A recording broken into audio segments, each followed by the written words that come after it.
footages extracted by the Batangas PPO, sir.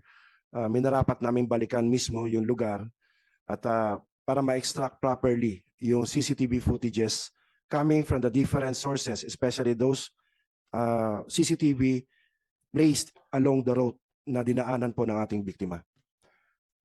Back.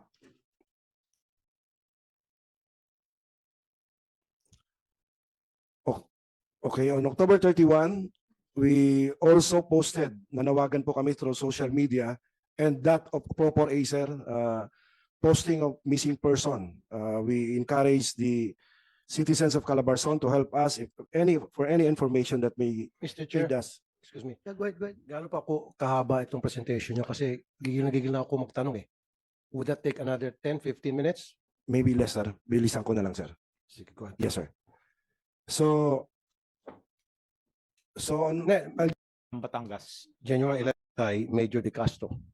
On record. If you will allow me, Your Honor, I will submit the record regarding the drug Sir, testing okay. of Prior Mr. to the Castro. commission of the crime, when was the last time na he undergo a drug test? Not only Major De Castro, but all the members of his unit. May I request the Chief of the Crime Lab of 482 please answer the question? Sila po sir ang nagkakandak po sa ng drug test. Sige Yes. Go ahead.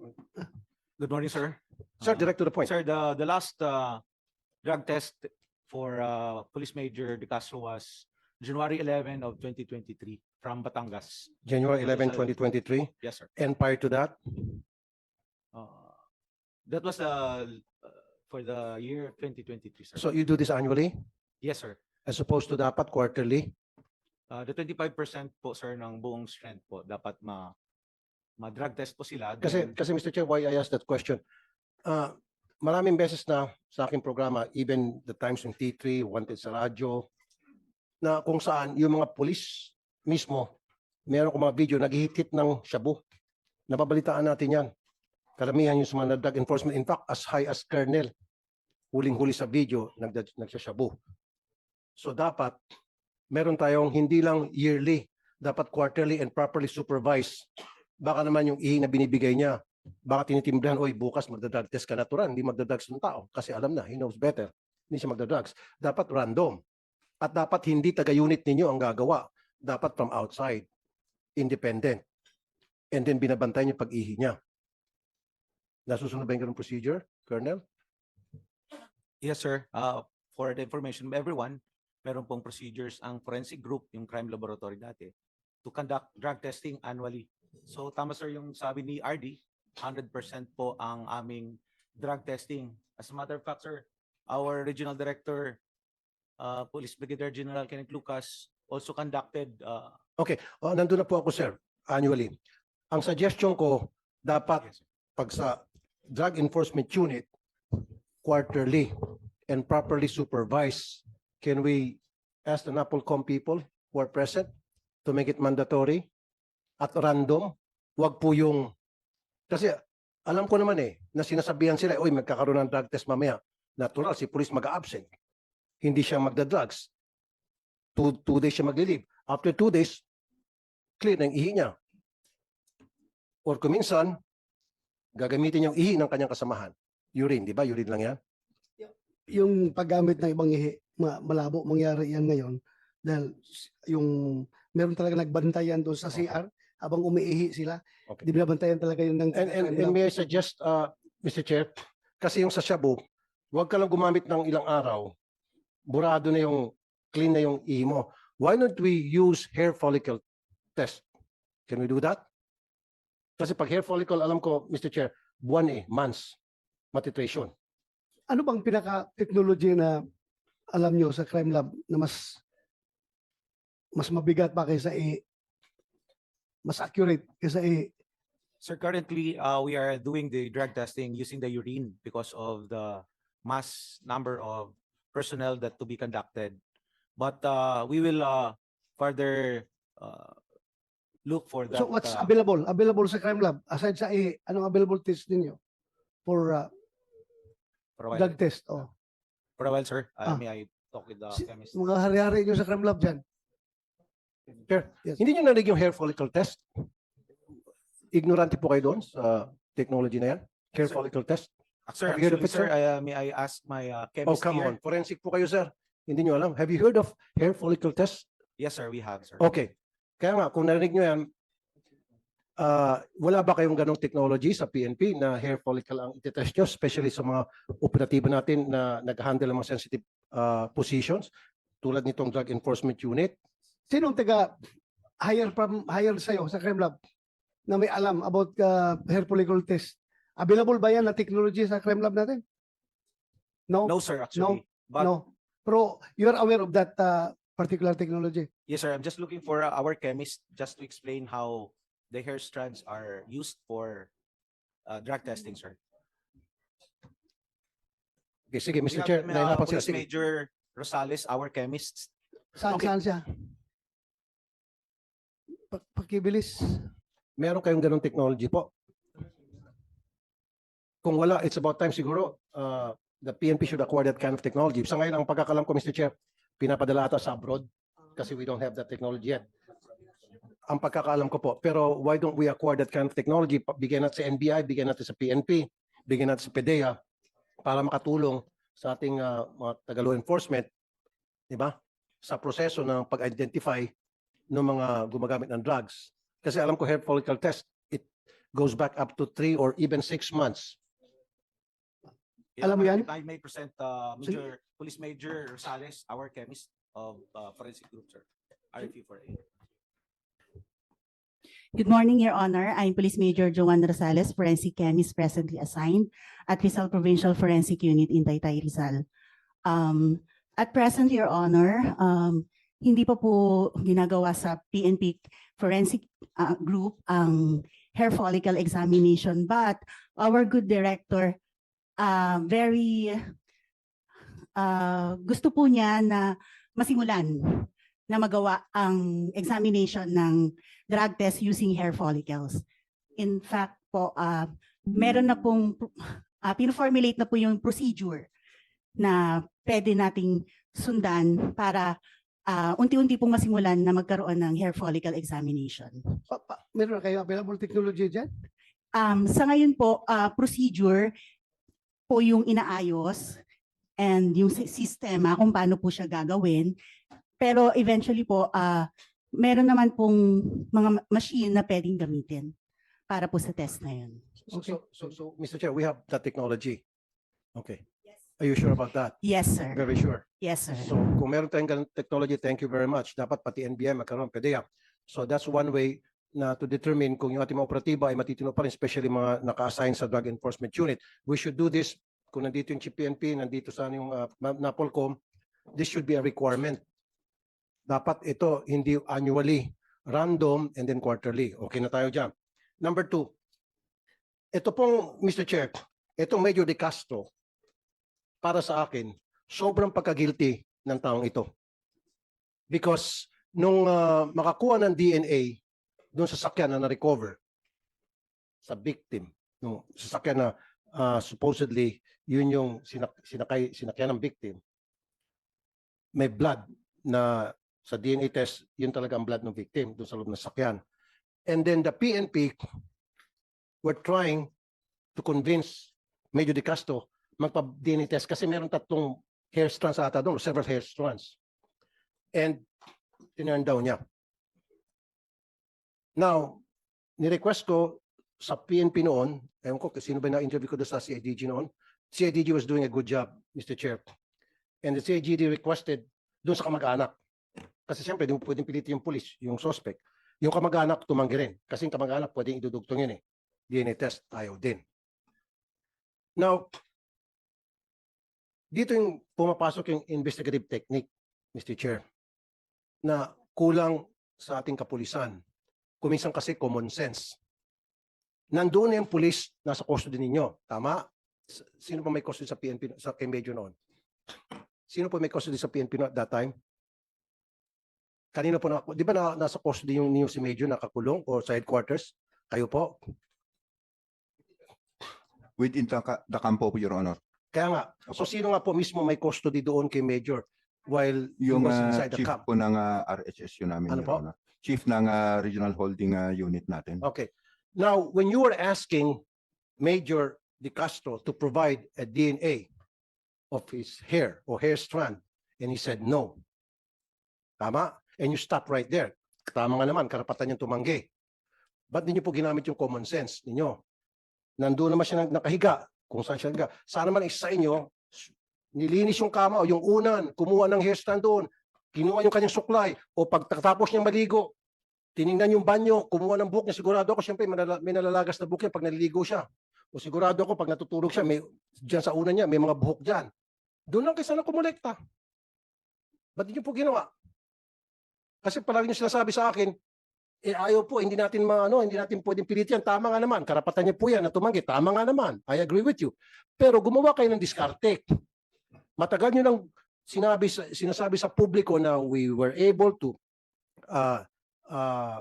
secure evidences, pieces of evidence like hair follicles, hair strands sa kotse, and you're trying to match that hair strands. Sabi nyo. And then sabi nyo sa akin, nung interview ko sa radyo, ni-request nyo kay Major na mag-provide ng sample. Ayaw ni Major. So, nag-antay kayo ng ilang araw, baka magbagong isip. Am I right? While waiting for those 3, 4, 5 days, sana dumiskarte kayo. Yun ang sinasabi ko. Saan siya natutulog, siya nakahiga. Pagising sa umaga, pasimple, yung unang kunan niyo ng buhok. Yung suklay niya, ano bang suklay ginagamit niya? Simple niyo, kunan niyo ng buhok doon. Sa banyo, pagkatapos niyang ligo, kukunan niyo ng buhok. Yun niyo po ginawa. Sir. If I may, Your Honor.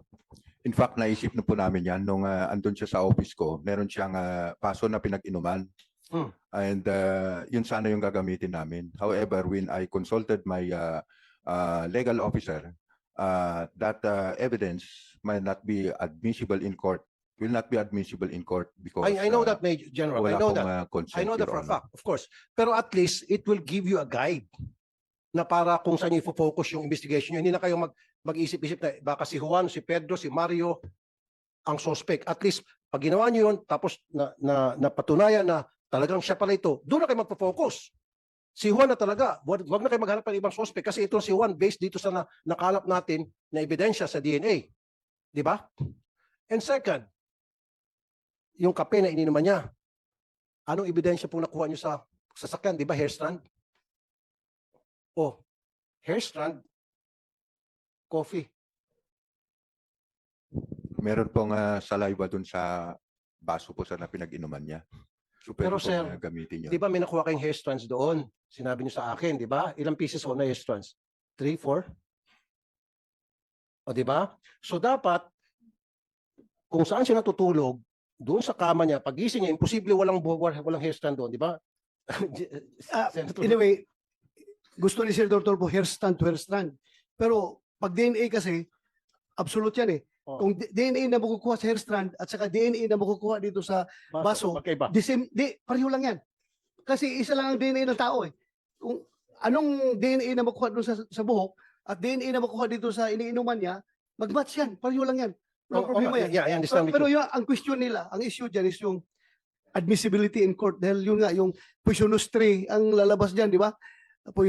Yung poisonous tree doctrine na anything evidence na makukuha mo without the consent of the tao is magiging poisonous yan. Yung fruit of the poisonous tree. Yeah, fruit of the poisonous tree. Oh. Pero yan nga, I agree with you, Mr. Chair, na hindi natin pwedeng gamitin yung sa korte. I know that.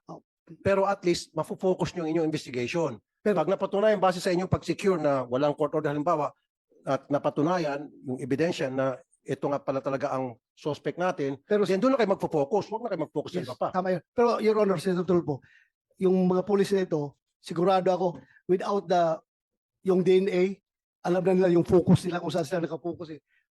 Nakapokus na talaga sila doon sa mga primary suspects.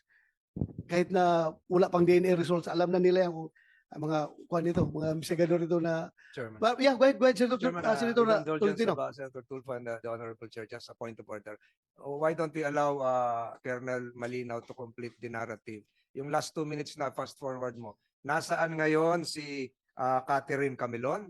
Nasaan si Major De Castro? Pangatlo, ano ng status ng kaso? Tapusin mo lang yan para for purposes of the records of this committee. Yung tatlo lang yan. Yes, sir. Bilisan na yan. Huwag mo nang step by step lahat Yes, sir. yung kanina. I'll just go And then directly to please provide the committee a copy of your presentation to complete the loop. Yes, sir. We'll Thank you. comply, sir. Please proceed. We'll go directly to the date of the filing of the case, sir. Ano si Catherine ngayon? Huwag mo nang yung timeline. Huwag mo yan. Yes, sir. The November 3 testimony of the two witnesses, sir, that was the last time the body of Catherine was seen being transferred from a Nissan Juke into a red CRV. So hindi na siya nakikita pa hanggang Yes, ngayon? sir. That was from the testimony of the two Okay. witnesses. Nasaan na si Major De Castro? Major De Castro, sir, was dismissed last January 13, if I'm Dismissed not from the mistaken. service. Yes, sir. So He's at large now, sir. civilian na siya at large. Yes, Anong sir. status na ng kaso? May The na-file na case, kayo? sir, is presently with the regional state prosecutor for A, based in San Pablo, after we filed a motion for inhibition for the Batangas Provincial Prosecutor's Office to inhibit from handling the case, sir. It was approved, sir, by the Batangas Prosecutor's Office and transferred to the regional level of the DOJ RSP, sir. Sandali, Senator Tol. Bakit kayo nag-request na mag-inhibit yung prosecutor? Yes, sir. Based on our consultation with the family, and because the counsel of Jeffrey Magpantay is a former prosecutor of Batangas Prosecutor's Office, I get the and a point. retired judge, at parating nandun, sir, sa prosecutor's Okay, thank you. office. Yes, sir. Thank you, sir. So missing, with the permission of Senator, your chairman, Your Honor, missing si Catherine, Yes, sir. at large si Major De Castro, Yes, sir. pending ang kaso. Yes, sir. Okay, Mr. Chair, with the indulgence of Senator, Yes, sir. Go ahead, Senator Tulfo. I'm very familiar of this case, Mr. Chair, kasi lumapit sa akin yung relatives. After the incident, nung missing pa lang, tinutukan ko to. Now, i-continue ko po yung line of questioning ko. Nasa inyo yung custody nitong si Major as a primary suspect. Tama? Ang ginawa nyo, pre-process nyo yung kanyang dismissal proceedings. At nung ma-dismiss siya, natural, pakakawalan nyo siya. Ngayon, nagtatago na. Ang pinagtataka ko, mas inuna nyo na ma-dismiss siya kaysa naman magkalap pa kayo ng mga additional evidence while he was in custody of the PNP. Minadali nyo yung dismissal proceedings, samantalang ang dami ko na pong kaso, Mr. Chair, na pinailan ng dismissal yung isang pulis na gumawa ng kalokohan, inabot ng taon. Taon. Na-promote pa. Hindi ma-dismiss. Pero itong taga-drug enforcement unit na-dismiss in a matter of month or months. Ang bilis. Siyempre, na ma-dismiss na. Kaya nga, nung tanong kanina si Senator Tolentino, at large. Kung hindi yun sana pinailan mo ng dismissal proceeding, nakahold sana siya ngayon sa PNP. Habang continuous yung inyong investigation at pagkalap ng ebidensya against him. Bakit yung dinismiss agad? Bakit yun agad ang pinunturan nyo ma-dismiss para mapakawalan? Your Honor, if I may. Yeah, go ahead. First of all, meron po tayong proseso, yung motu proprio investigation being conducted by RIAS, and meron pong timeline na sinusundan. So, nasunod namin yung timeline. Actually, sir, nadili pa nga ng konti yung pagka-dismiss niya. So, pasok po kami sa timeline. Hindi namin ito binilisan or nothing else. Wala naman po kaming balak na hindi sana i-dismiss, whatever. But we just follow the procedure. Kagaya ng sabi ko kanina, Okay, nadili pa pero nga po di yung ba hindi pa siya pagka-dismiss guilty? namin sa kanya. Thank Suspect you. pa lamang siya, di po ba? As such, meron pa siyang mga karapatan, di ba? So, why dismiss a person na you don't have enough proof na siya nga talaga yung kriminal, na siya talaga ay isang suspect. In fact, person of interest pa lamang siya. He's not even a suspect. Your Honor, if I may again. Sir, yung admin case po kasi niya did not emanate from the criminal case na na-file. But yung case na na-file sa kanya sa RIAS is yung extramarital affairs po niya. Your Honor. Inamin niya po ba na siya yung karelasyon niya itong beauty queen? Sir, nung kausap ko po siya, nag-usap po kami. Tinanong ko po siya with regard to the criminal case. Nag-deny po siya. Pero kung nung tinanong ko po yung extramarital affair niya, hindi siya, sir, sumagot. So immediately, sir, I ordered the REAS 4A to conduct an investigation regarding dun sa extramarital affairs niya. So true to it, sir, may mga ebidensyang nakuha yung REAS natin. So yun yung dahilan kung bakit natin siya dinismiss. Thank you, Your I Honor. understand that, Mr. Chair. Pero kung ako po ang tatanungin sana, General, gagamit po ako ng tinatawag na diskarte. Mamaya ko na muna o isasantabi ko muna yung sinasabing extramarital affairs para sibakin siya. Nang sa gayon, nasa custody niyo itong suspect at marami pa kayong makukuha ebidensya na pwede siya madiin because he's just there in your custody. Di po ba? Kasi total, dininay niya di ba? So instead of focusing on the extramarital affairs, why don't you just focus on him being a suspect of that crime? Yun po yung pinupunto ko rito. Now, kung siya po ay kung pinokus niyo po yung inyong investigation, him being a suspect, not him being immoral, then mas malaki po sana ang pakinabang ng ating PNP. Ngayon, napabilis po yung extramarital affairs at siya po na-dismiss. At large siya ngayon. If you need something from him, he can no longer be contacted. Who knows, baka tumakbo na siya ng kung saan lugar, lumabas ng bansa. Yun po yung point ko. Di ba? Yung extramarital affairs, later na lang yun. Pwede naman yun it's just there. But this guy, he's already there. Hawak na natin, sir eh. Di ba? Wala siyang kawala. Kaso ang ginawa nyo, pinailan nyo ng dismissal, illicit extramarital affairs, kailangan siya pakawalan, di ba? Kasi wala na sa PNP. And then off he goes.